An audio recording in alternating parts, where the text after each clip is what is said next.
Welcome to the Richard Blackaby Leadership Podcast, helping people take their leadership to the next level. Brought to you by Blackaby Ministries International. Well, welcome to the Richard Blackaby Leadership Podcast. Richard, it's always good to have you. Well, I'm sure it is. It wouldn't be much of the Richard Blackaby Podcast without you. So your beloved Buffalo, how are they doing? Oh, yeah. Well, I think the last time we talked, they were 2-0, and in typical Buffalo fashion, they are now 2-3, so 3 straight losses, but they've learned much from those losses and will be a better team for it. I'm sure they will, and we all are holding our breath. And it still doesn't count yet. It's still preseason, so that loss, it won't matter a lick. Oh, yeah. In the big scheme of things, yeah. But once the season starts, that's when they really turn on. That's when they start heat. trying, yeah. Okay, good. Well, we've got an interesting topic today, talking about how leaders can avoid growing stale and the signs that leaders do grow stale. Like, is this a big thing in leadership? Why have you chosen to talk about this today? Well, Sam, I think it is. And whenever you see an organization that's vibrant, that's growing, that's innovative, that is confident and moving forward into the future, you typically will find leaders who are just like it, that are dynamic, that are growing, that are confident. But when you see an organization that has declined or is plateaued or is losing momentum or is becoming confused or distracted as it approaches the future, inevitably you find a leader like that as well. And I don't think any leader plans to be. My goal for this year is to become stale. No one plans on that, but it does happen quite often.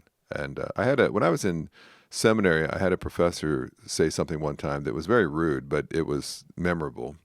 And what he said was, whenever he was invited to go preach in a church, the pastor often would bring him into his office beforehand. And while he was in the office, this professor would look at all the books on the shelves of the pastor's office, look at the publication dates, and then he said he would try to figure out what year that pastor had died.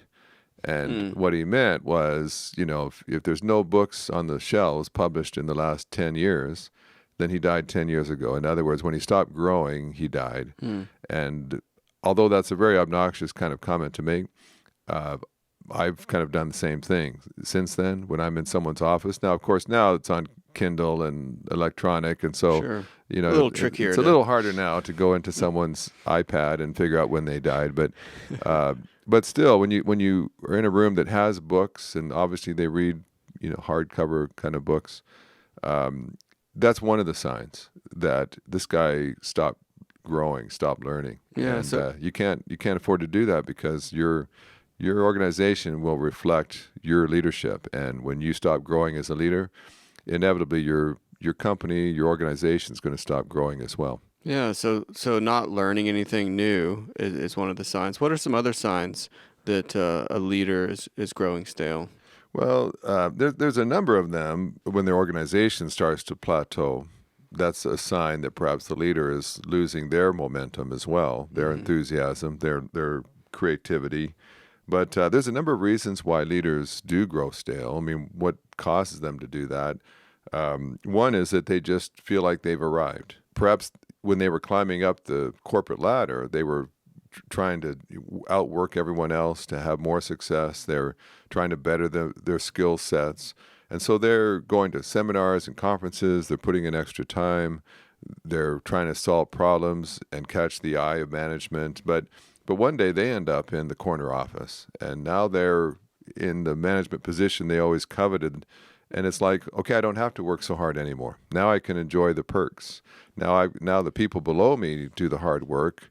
I don't have to work so hard anymore.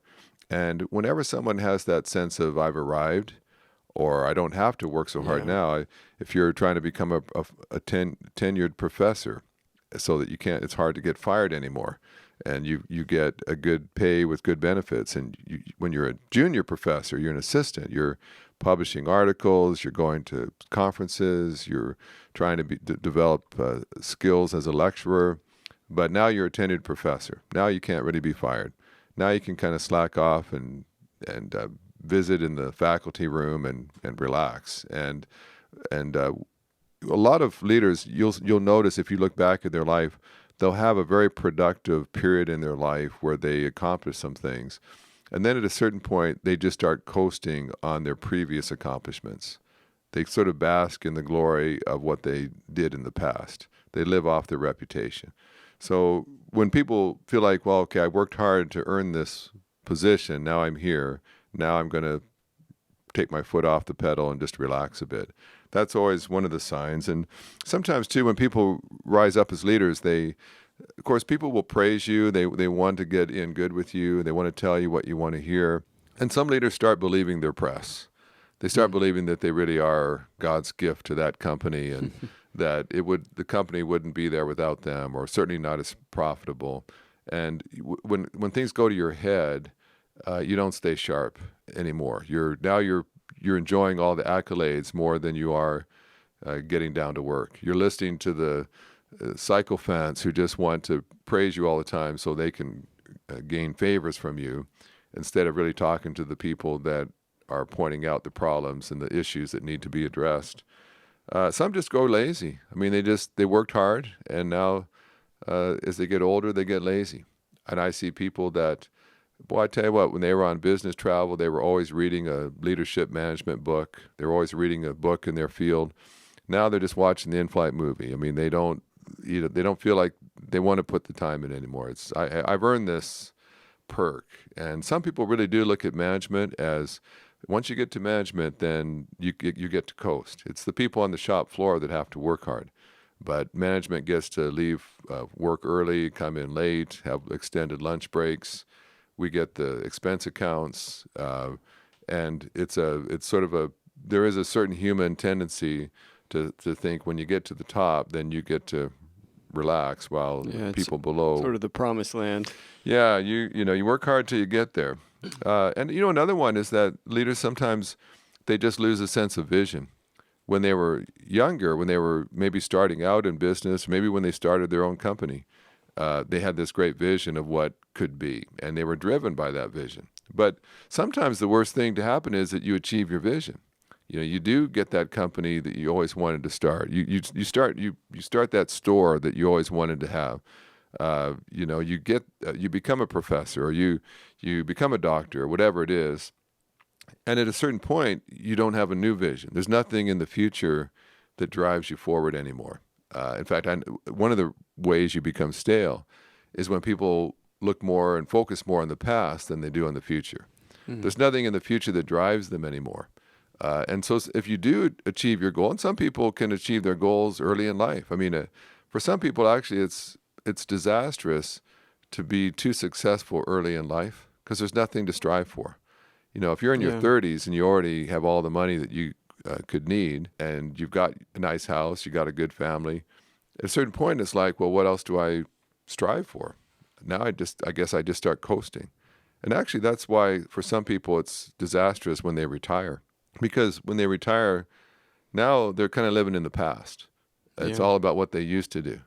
But there's nothing that drives them forward in the future. Yeah, sometimes I'll ask a leader, well, where do you see this organization going?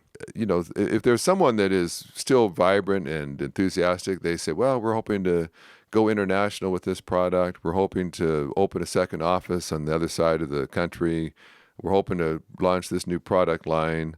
We're looking to build a state-of-the-art new facility. Then you realize, boy, they're being driven by the challenges that lie ahead of them. But if you ask, well, where are you going? And they don't have anything really exciting. It's just maintained. Everything is great. We have all the facilities we need. We're happy with the products we have right now. We'll just keep rolling them out again. Then you realize, okay, they're in danger now, because there's nothing in the future that's pulling them forward anymore. That's why I think sometimes when people retire, they're in trouble, because they look back into their past, what they used to do, but there's nothing in the future that pulls them forward, that makes them have to keep growing. And so that's why, it's fine to retire, but then you need to have another vision for your life as a leader. Mm-hmm. Maybe it's as a volunteer now. Maybe it's volunteering your time overseas, or mentoring younger executives or something. But you have to have something that keeps driving you to grow. You have to have a reason to keep growing. Most people aren't motivated to grow just simply to grow. It's so that they have something to offer, some challenge to meet. I also find some people just lose focus. When they're starting out, I mean, they're very focused on getting ahead, having some success, developing a company. But as they mature as a leader, all of a sudden there's a lot of distractions. All of a sudden they're being asked to serve on various boards and to volunteer their time, and people want their attention, they want their involvement, their investment, and all of a sudden you find people that are distracted with all kinds of secondary issues. It's not they take their eye off the ball, and that happens. Some people have said that about Lee Iacocca, that when he came to Chrysler, he was really focused on turning that company around, but after he did, he got distracted. He's making lots of money. He's on all kinds of talk show circuits. He writes books. He becomes a celebrity. All of a sudden, he's showing up at all kinds of celebrity events, and he's even considered to run for president. And he's being enticed to do various things. And if you watch that, the more public notoriety he receives, the more of a celebrity he becomes, the worse his company does. And although he had turned it around at one point, by the time he leaves Chrysler, he's been bedazzled by big amounts of money, perks, all kinds of benefits. And it's almost as if this leader took his eye off the ball and he became distracted by the trappings of success. And so that's always a danger. The great leaders don't really do that. The great leaders don't let things go to their head. They stay modest. I think that's one of the things Jim Collins says in Good to Great. Even though they're wildly successful, they still live relatively modestly. Yeah. Their lifestyle is not extravagant. They may have hobbies, but they're not just consumed by them. And but for some people, they grow stale as a leader when all of a sudden they're just distracted by everything else but their leadership role.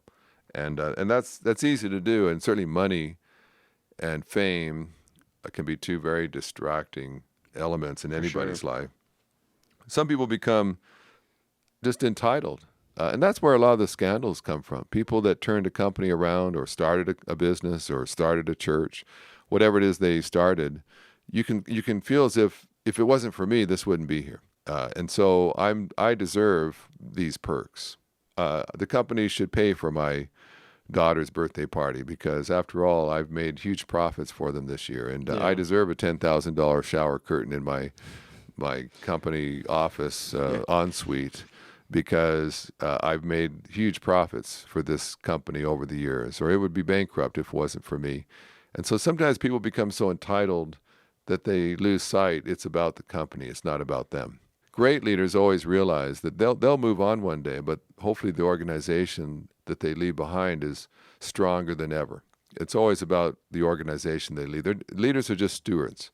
Yeah. But some people, they get to the point where now it's about me, it's what I deserve, and they'll take all kinds of perks and pay and benefits, even to the detriment of the organization, because now they're more focusing on the perks of a leader than they're focusing on the role of the leader at that point.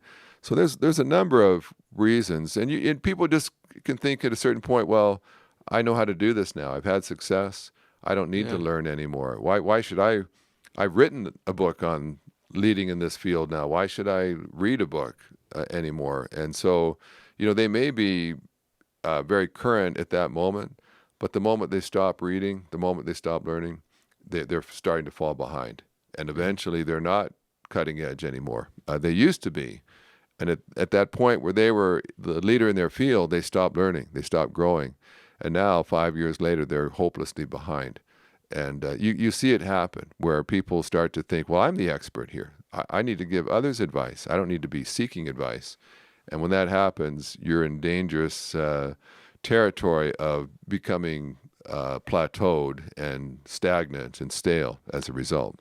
Yeah, well, there's lots of things that can derail you as a leader and especially cause you to not grow as a leader. Let's take a quick break here, and then when we come back, we'll talk about some ways that you can prevent that from happening. Richard and his father Henry wrote a book called Spiritual Leadership. This book has been used in university leadership courses, and it's a great resource for anyone who wants to take their leadership to the next level. And right now, you can get 10% off with promo code PODCAST. Go to blackabystore.org and use promo code PODCAST at checkout for 10% off your copy of Spiritual Leadership. And we'll also have links to the book in the show notes.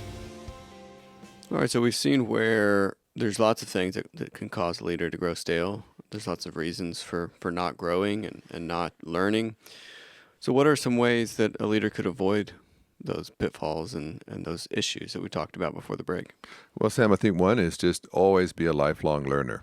Always be desiring to be growing. Yeah. Always have a book in your hand or nearby that you can just be reading and striving to find a fresh thought, a new insight.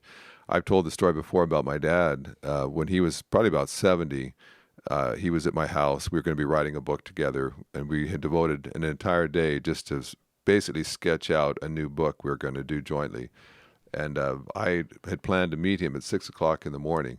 And when I came down at 6 in the morning, my dad was already up and was all excited because he'd spent the last 2 hours in study. And he had 12 pages of notes from what he had gleaned that morning in his personal study time in the Bible. And I'm thinking to myself, my dad has read the Bible countless times. He's got it all dog-eared and marked up, every page. Why would he, at 70 years old, who's an expert in the Bible, who's read the Bible more than most people his age, certainly, why would he be getting up at 4 o'clock in the morning and reading it and studying it and taking notes still? And I realized, well, that's why he's still fresh. That's why people still want his counsel. Because even at age 70, at age 70, I would think, well, I'll get up at 8 o'clock and sure, I'll read my Bible, but who would set their alarm for 4 in the morning? Because they just had so much they wanted to learn before they started off their day. But it's that kind of mindset that means that even well into your senior years, you can still be someone that younger people want to be around and want to ask questions from, because your mind is still alert and fresh and growing and processing new concepts, new thoughts. Well, and I think, too, not even necessarily learning new stuff in your specific field, but just learning new things. Yeah. It doesn't have to be like very specific to what maybe your role is, but just even in general. Just having an attitude of inquisitiveness, and you often see that where people are just curious about things. They're just asking questions, and they have hobbies, and they're trying to learn various things. That means that your mind, it's helping your mind stay sharp. It might not be directly related to the work that you do, but anytime that you can keep your mind agile and fresh and inquisitive, that's going to help your work. That's going to help you in the way you give attention to things. There's a second thing, and that is just stay humble, stay grateful. If you have achieved leadership status, don't ever forget that you may have worked hard, you may have earned that position, but it's still a gift. And leadership roles can come and go. Your company could have been bought out. You could have been let go, regardless of how hard you've worked, how much time you put in. Your company maybe have been fortunate enough to survive when others didn't. There's other good people who worked hard that aren't in your position. And so you need to just remain humble. And that'll protect you from becoming entitled, becoming egotistical, closing your mind down. A third thing you can do is just surround yourself with people that will push you, will challenge you, that will dare to ask you questions. When you see someone who's really grown stale, oftentimes they surround themselves with yes men, just people that tell them what they want to hear. They don't ever challenge them anymore. Whatever they say, everybody else thinks is great, even if it isn't. But the people that stay fresh are the ones who surround themselves with other strong people who have strong opinions as well. And it forces the leader to be sharp, to do their homework. If they're going to come in and lead a meeting with a bunch of sharp people that are going to push back, then that means they've got to do their homework too and be ready. They can't slough off, or else it'll become obvious. And so that's, again, I get in a reading club, get around some guys that just meet and push each other like iron sharpening iron. But that again will keep you in a place of knowing you have to keep growing. If you can insulate yourself so that there in the top office, you don't have to learn anymore to do your job. You're just a figurehead. Well, if you just want to be a figurehead, then you don't have to do your homework for that. You can just show up and sort of preside over company meetings. But if you want to actually lead, and you're working with strong-minded, talented, gifted people, then it's going to push you to grow. And so sometimes we want to just back out of the daily leading, and we want to kind of coast. But it's good to stay involved where you have to keep doing your homework, where you can be exposed and even embarrassed if you're not sharp and prepared. And it doesn't hurt to put yourself in a position where you have to do that. I also just say stay future-oriented. If you find yourself talking too much about the past and not enough about the future, then you're going to be in trouble. So keep dreaming. Keep looking down the road. Keep thinking about what's the next big thing we're going to do here. Instead of just basking in the glow of some success you had 10 years ago. The good old days. The good old days. Boy, I tell you, there's a lot of people out there in every field. They'll still tell any new person they meet about the success they had years ago. But that's fine to have successes and celebrate them, but stay future-oriented. The future will make you don't have to learn anything to look at the past. But to go into the future, you have to keep learning. And so stay future-oriented, and that will mean you're always going to have to learn something new. You can't be successful in the future with yesterday's expertise. So when you're future-oriented, that means there's stuff I don't even know that I don't know yet. I've got to stay current. I've got to learn. Two other things just to say. One is keep your standards high. When you're starting out and you're losing money in a company, that's a crisis. You're going to never get off the ground if you can't turn that around quickly. You'll come to a quick end if in the early days you're plateaued or declining. As years go by and you've had years of success, then some people can tolerate lack of success. I've known pastors like that. I mean, they started a church and it grew rapidly for 10, 20 years, but then they get older and they lose their momentum, and now the church attendance is plateaued or even been gradually declining for years, but there's still people there, and so there's enough people that say, we love you, Pastor, that they don't realize there's a crisis here. I've got to either grow or I need to go, one or the other. If I can't grow as a leader to take this church forward or this company forward, then I need to get out of the way and have a younger person come in that can. But what we wouldn't have tolerated earlier in our leadership career, sometimes we lower our standards and say, well, with all the years of success I've had, these last 5 years have been miserable, but that doesn't compare with all the success I had earlier. And the last one too is just be determined to finish well. I see some people who have made lots of great contributions along the way, but they just don't finish well. They either stay too long. Some leaders just can't walk away. And if they would just walk away at the height of their powers, when they've made their greatest contributions, when maybe their strength, their mental agility, whatever else is starting to decline, then to say, let me walk away while everything's in great shape. But I've seen so many leaders that stayed 10 years too long.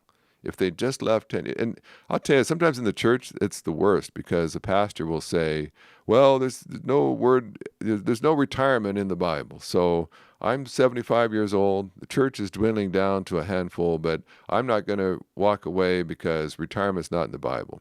That's nonsense. When you've just about killed your church, it's obvious you need to walk away. That doesn't mean that you retire from serving God, but that's different than staying at a place way beyond your effectiveness when you should have moved on.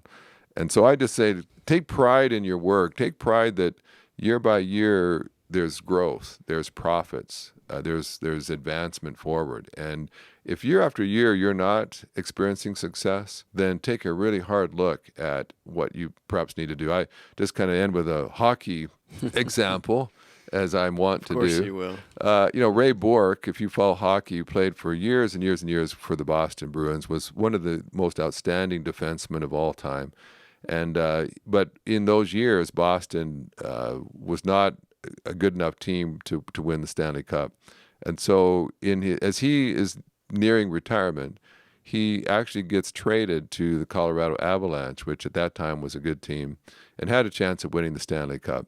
And for a guy who had played as many years as Bourque had, the one thing he'd won all kinds of best defenseman awards and other awards, but never won the Stanley Cup. And sure enough, the very last year that he plays, he wins the Stanley Cup. His gamble paid off. That team does take him to the final. He gets the Stanley Cup ring, but he's actually in the final three to win yet another best defenseman award. He doesn't ultimately win it, but that year. But he's a finalist for the top three defensemen in the entire league, wins the Stanley Cup, and then he retires. Well, a lot of professional athletes, if you're considered one of the top three in your entire field, if you've just won the top championship, you'd negotiate for more money. And you'd say, well, I may just kind of linger on a little bit longer here. I'm still better than most people in my field. But I admire people that just go ahead and they finish on top. They say, while I'm winning awards, while I'm still in the running for the best in my field, it's time to move on to the next thing that is out there for me. But far too many people stay too long. And so there are a lot of leaders, the last 5 years of their leadership is one of decline, of stagnation. They stagnated, they weren't what they used to be, but they stay on and they harm their organization. And so, as I've often said, when you face the possibility of growing stale, as a leader, you either need to grow or you need to go. Either grow so that you're not stale, or go so a fresh new person can come in and continue to take your organization from where it is to where it needs to be. Well, I think that's great. And I even wrote down in my notes, grow or go, when you said that. And I think that's such an important and necessary reminder to keep in front of us. Well, thank you for another episode. Until next time. We'll see you then. Thanks for listening to the podcast. If this is something you enjoyed, review us on Apple Podcasts, and don't forget to subscribe and share with your friends. If you have questions or comments, please email us at podcast@blackaby.org.